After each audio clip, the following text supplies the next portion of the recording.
Assalamu alaikum урматтуу көрөрмандар. Сиздер менен кайрадан Көк Бөрү каналы. Бул чыгарылышта Достук командасынын оюнчулары менен тааныштырып, Манас Ниязов кайсы атты минет деген суроого жооп беребиз. Ошондой эле Баткен облусунун атынан чыга турган команда менен дагы тааныштырабыз.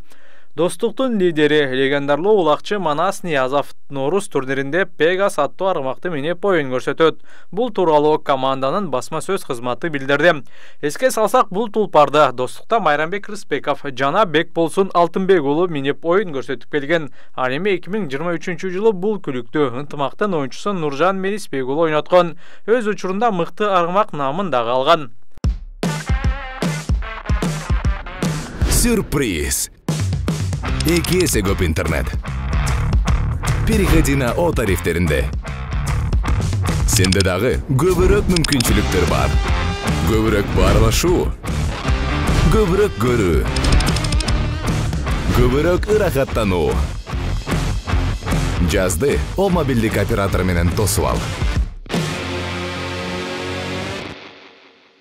Манас менен Пегастын тандеми кандай болот? Ой пикир калтырыңыздар. Команданын эң жаш оюнчусу Элдияр Жеңишбеков коргоочу позициясында ойногон бул жигит быйыл дагы Болт деген аргымак менен оюндарга чыгат. Элдияр 2004-жылы Чүй облусуна караштуу Аламүдүн районунун Кызыл Бирлик айылында туулган. 2019-жылы Көкжал, 2020-2021 жылдары Аламүдүн командасынын курамында чапкан. 2022-жылы Алатоо командасында ойногон. Ал эми 2023-жылы Достук командасына келген.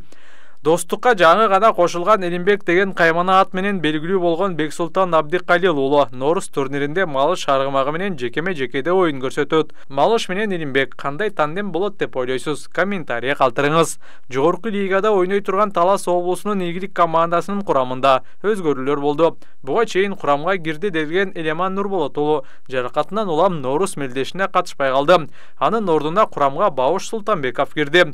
41 жаштагы тажрыйбалуу коргоочу Ош облусунун Кара Суу районунун Папан айылынан болот. Буга чейин Достук, Алатоо жаш күч клубтарынын намысын коргоп келген. Экинчи лигада Баткен облусунан чыга турган Ак Элбирис командасынын курамы төмөндөгүдөй. Капитандык милдетти Жаныбек Каримов аткарат. Буга чейин Алатоо өзгөн командаларында ойногон. Бул турнирде Каримов Тесла деген ат менен ойнойт. Тесла Ташим Айлбашев минген Шеройдун баласы.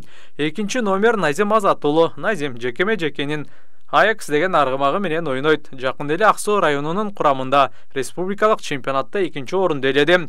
Ак Элбирстин дагы бир тажрыйбалуу оюнчусу Бекзат Асанов 1996-жылкы улакчы. Буга чейин Ысык көлдүн Толкун, Каблан командаларында ойногон.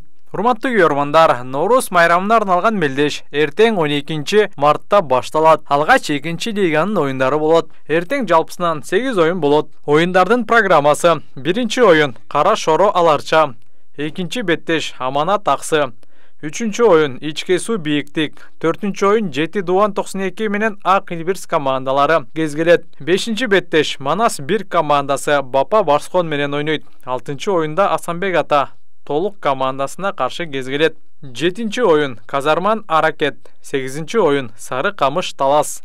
Видеонун аягында Көк Бөрүнүн кичинекей көрөрмандарын назарыңыздарга салабыз.